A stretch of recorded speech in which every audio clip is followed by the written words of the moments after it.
This is the Sabbath School lesson for the fourth quarter, 2021.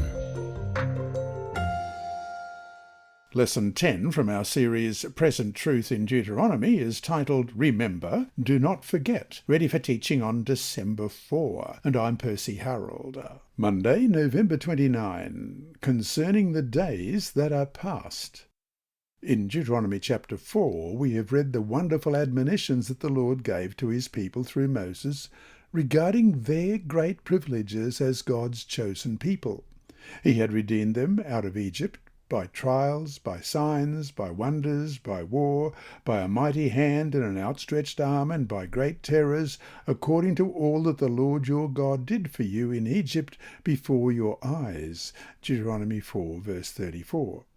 In other words, not only did God do something great for you, but he also did it in ways that should help you remember and never forget what great things he has done for you. Read Deuteronomy 4, 32 to 39. What was the Lord telling them to remember, and why was it so important that they remember these things? Deuteronomy 4, beginning at verse 32. For ask now concerning the days that are past, which were before you, since the day that God created man on the earth, and ask from one end of heaven to the other whether any great thing like this has happened, or anything like it has been heard. Did any people ever hear the voice of God speaking out of the midst of the fire, as you have heard, and live? Or did God ever try to go and take for himself a nation from the midst of another nation by trials, by signs, by wonders, by war, by a mighty hand and an outstretched arm, and by great terrors, according to all that the Lord your God did for you in Egypt before your eyes? To you it was shown that you might know that the Lord himself is God. There is none other besides him. Out of heaven he let you hear his voice, that he might instruct you. On earth he showed you his great fire, and you heard his words out of the midst of the fire. And because he loved your fathers, therefore he chose their descendants after them, and he brought you out of Egypt with his presence and with his mighty power, driving out from before you nations greater and mightier than you, to bring you in, to give you their land as an inheritance, as it is this day. Therefore know this day, and consider it in your heart, that the Lord himself is God in heaven above, and on the earth beneath. There is no other. Moses points the people back through all history, even to the creation itself, and asks them rhetorically if anything in all history had ever been done as was done for them.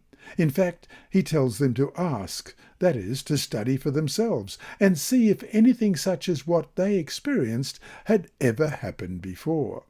By asking them a few questions, Moses was trying to get them to realize by themselves what the Lord had done for them, and thus ultimately how grateful and thankful to him they should be for his mighty acts in their lives. Central to these acts was the deliverance from Egypt, and then, perhaps in some ways even more astonishing, God speaking to them at Sinai, which allowed them to hear his words out of the midst of the fire. Read Deuteronomy 4, verse 40. What conclusion, then, did Moses want the people to draw from these words about what God had done for them? Deuteronomy 4, verse 40. You shall therefore keep his statutes and his commandments, which I command you today, that it may go well with you and with your children after you, and that you may prolong your days in the land which the Lord your God is giving you for all time. The Lord didn't do all those things for no purpose. He had redeemed his people, keeping his end of the covenant that he had established with them. They were freed from Egypt, about to enter the promised land.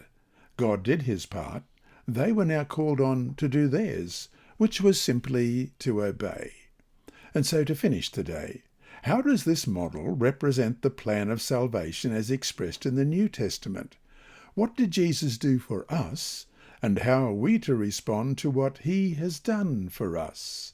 Let's look at Revelation 14, verse 12. Here is the patience of the saints. Here are those who keep the commandments of God and the faith of Jesus. This lesson was read by Dr. Percy Harrold for Christian Services for the Blind.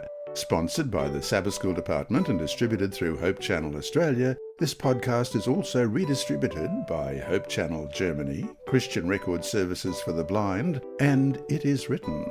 It is also available on SoundCloud and through multiple podcast distributors, including Apple iTunes. Remember, God is always faithful.